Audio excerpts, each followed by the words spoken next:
Chegamos ao fim de mais um ano e é hora daquela nossa lista de piores e melhores filmes que a Disney lançou em 2019. Vocês viram reclamando muito sobre os filmes por aqui, mas teve uns que eu gostei bastante. Eu vou listar aqui do pior pro melhor lançamento da Disney esse ano, de todos que eu vi em longa-metragem, tá? Dos que foram lançados esse ano. Eu vi que vocês comentaram lá também naquela figurinha que eu deixei no Instagram.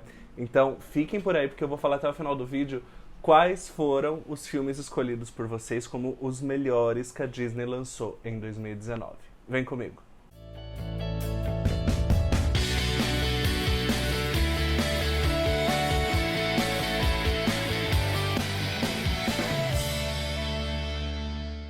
Olá! Bem-vindos ao canal Orelhas e Tiaras. Eu sou o Paulo Gratão e nós temos vídeos aqui sempre sobre Disney e teatro musical às terças às 19 horas e às quintas ao meio-dia.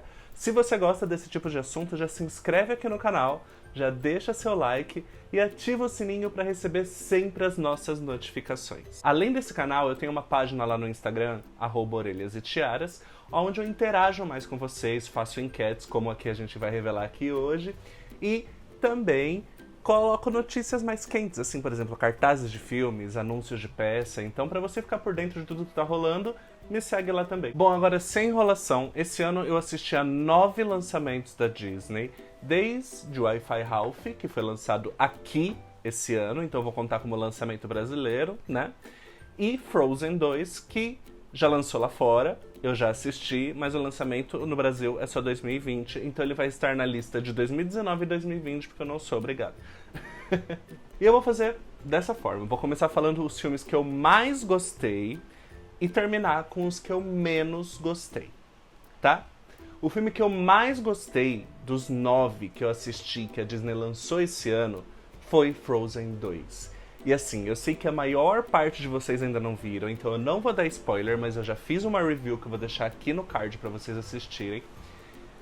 O filme tá lindo, ele tem uma evolução tão grande das personagens, ele tem uma evolução grande do enredo, da própria forma da Disney contar histórias de contos de fadas. Então, tem, claro, seus problemas, ele deixou alguns furos, mas o primeiro Frozen já tinha deixado alguns furos, só que esse, de certa forma, foi uma carta que a Disney tá entregando pra falar, olha, no novo século, na nova década que se abre, a gente conta histórias dessa forma. E eu adorei. Frozen 2 foi meu filme favorito lançado pela Disney e Pixar, estúdios da Disney, esse ano. O segundo filme que eu mais gostei foi Toy Story 4, que foi lançado em junho, tanto aqui quanto nos Estados Unidos. Foi a quarta parte da história do Toy Story. Tem o vídeo com o maior número de views aqui do canal, que eu vou deixar o link aqui também para vocês conferirem. Eles souberam dar uma razão para essa história existir, porque a princípio não parecia ter um motivo plausível pra gente ter um Toy Story 4, mas ele existiu e te contava uma história boa, além de ter apresentado a Gabi Gabi, que é uma das melhores personagens de toda a franquia Toy Story. Então, Toy Story 4 tá no meu coração já também, é um dos meus favoritos da franquia Toy Story, aliás. E agora é polêmico, porque esse foi um dos meus lançamentos favoritos da Disney esse ano, e eu sei que teve muita gente que não gostou. Eu estou falando de Dumbo, que foi lançado em março. Dumbo foi o primeiro dos live actions que a gente viu, que esse ano viu uma enxurrada de live actions. Ele remontou a mesma história que a gente já conhecia lá dos anos 40, só que ele contou sob outra perspectiva, com muito mais ação, com muito mais foco nos humanos que estavam ao redor do Dumbo do que dele mesmo, mas ainda assim foi emocionante e passou uma história bonita. Teve uma solução fácil demais? Teve. O vilão, ele tinha muito potencial para ser muito melhor e a Disney não soube desenvolver isso. Mas esse foi direto pro streaming, pro Disney Plus. Ainda não saiu no Brasil. Eu assisti porque eu moro também em Nova York, então eu consegui uma conta lá no Disney Plus. E assisti a Dama e o Vagabundo, que foi outro live action também de um filme dos anos 50. E assim, ele foi bem fiel à animação, ele não trouxe muitas alterações, mas ele conseguiu ser tão bem feito, tão bem produzido e conseguiu captar momentos tão legais que ele conseguiu fazer algo que outros filmes da Disney não conseguiram, com muito mais orçamento, sabe? Emocionar. Então, A Dama e o Vagabundo é um dos meus filmes favoritos que a Disney lançou esse ano. Pena que foi só pra televisão. E a gente já tá na metade da lista e chegou a hora de falar de um filme que fez bastante sucesso aqui no Brasil, inclusive. Ele até pouco tempo atrás ainda estava em cartaz, entre as primeiras bilheterias. Lá fora não foi tão bem, que foi o Malévola Dona do Mal, ou Malévola 2. Ele prometia uma história épica, e ele de fato trouxe uma história diferente do que a gente estava esperando.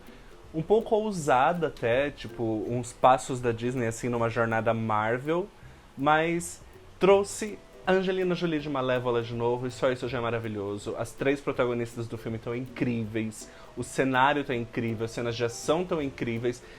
Essas não são as razões pelas quais ele pecou. Se você quer saber mais porque ele não é o meu favorito, que tinha tudo pra ser, eu coloquei também em uma review que eu vou deixar o card aqui pra vocês conferirem. E agora a gente já tá na segunda metade da lista, e eu vou abrir ela falando sobre um filme que foi lançado em agosto.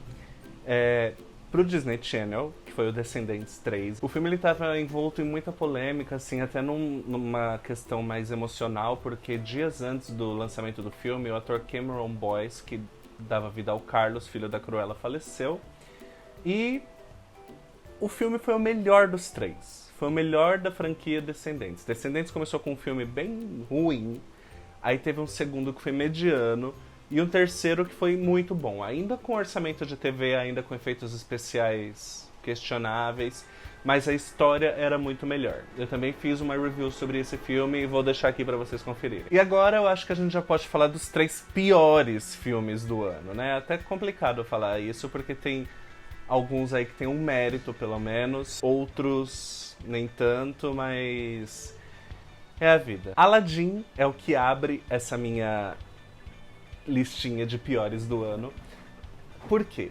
Ele também tinha um grande potencial, ele tinha um grande elenco. Eu gostei muito do trio de protagonistas, que foi o Aladdin, a Jasmine e o Gênio, o Mena Massoud, a Naomi Scott e o Will Smith. Eu achei que eles estavam brilhantes no papel. O Jafar, já não podemos dizer o mesmo. E o filme ele começa muito bem. Só que da metade pro final, ele estraga tudo que ele entregou até a metade, entendeu? Ele simplesmente pega o caminho mais preguiçoso possível e fala, entrega o que eles querem ver mesmo, que é um remake da animação. E aí, fora que teve algumas decisões meio questionáveis, porque o Guy Ritchie, que foi o diretor desse filme, colocou a Jasmine pra cantar em uma cena de ápice que todo mundo sabe do que eu tô falando, né? O penúltimo filme dessa lista foi o primeiro que foi lançado pela Disney esse ano no Brasil, que é Wi-Fi Ralph. É um filme que não precisava de sequência. Ele tem um mérito, porque... eu não sei nem se isso é mérito, porque sequência não é necessariamente um mérito. Mas foi a primeira sequência da Disney lançada, sei lá, em quase 30 anos. Porque a última tinha sido Bernardo e Bianca na Terra dos Cangurus, lançada no cinema, né? Não estou falando daquela sequência direto pra home video. A história começa bem, só que ela se resolve ali na primeira metade do filme. Na segunda metade do filme eles arranjam uma outra história que você não estava esperando, não estava preparado e não consegue ter a mínima empatia. Então, o que eles entregam no final do filme não é uma coisa que a gente consiga alcançar. Então, o Wi-Fi Ralph eu achei um filme muito distante, assim, da realidade. A melhor cena do filme foi a cena das princesas, né? Convenhamos. E se um filme tem como melhor cena uma cena que não ajuda a evoluir nada a história... E antes de eu falar sobre o pior filme do ano da Disney, na minha visão, eu vou agora revelar os favoritos de vocês. E o melhor filme que vocês elegeram foi Toy Story 4, que de fato é um dos meus favoritos também. O segundo mais citado aqui na lista foi Aladdin, então talvez a gente tenha percepções diferentes. Comentem aqui embaixo por que vocês gostaram tanto de Aladdin. E o pior filme do ano, acho que não é segredo pra ninguém, foi o Rei Leão, gente. O Rei Leão é um copia e cola da animação de 94, com um efeito maravilhoso, só que assim, a gente precisava daquele CGI pra contar a mesma história que a gente já conhecia. O Rei Leão ele teve muitos problemas, muitos problemas. O primeiro deles é que é uma história humana que se passa na África, que por acaso é interpretada por animais. E aí, você coloca isso em uma animação 2D que permite que você utilize expressões faciais nos desenhos, nos animais, é uma coisa ok, porque você consegue ter uma certa empatia com os personagens. Agora, quando você coloca isso num filme realista, que você não pode colocar tanta expressão assim no rosto dos bichos, Mas vamos falar sobre coisas boas do filme. Eu gostei de roupagens novas que eles fizeram em algumas músicas. Por exemplo, O Que Eu Quero Mais É Ser Rei, eu gostei mais dessa versão do que da versão de 94. Acho que foi a única que eu gostei mais. Teve também a questão que a Disney levantou uma campanha para poder salvar os leões da extinção por meio desse filme. Então foi uma iniciativa bacana. Mas que não precisava ter o filme para isso, né? Bom, esse foi o meu top 9 de piores filmes e melhores, piores e melhores, melhores e piores da Disney em 2019. Escreve aqui embaixo pra mim quais você gostou em ordem, se você concorda comigo, se você não discorda, eu quero saber e eu vou responder. E a gente se vê no próximo. Até lá. Tchau, tchau.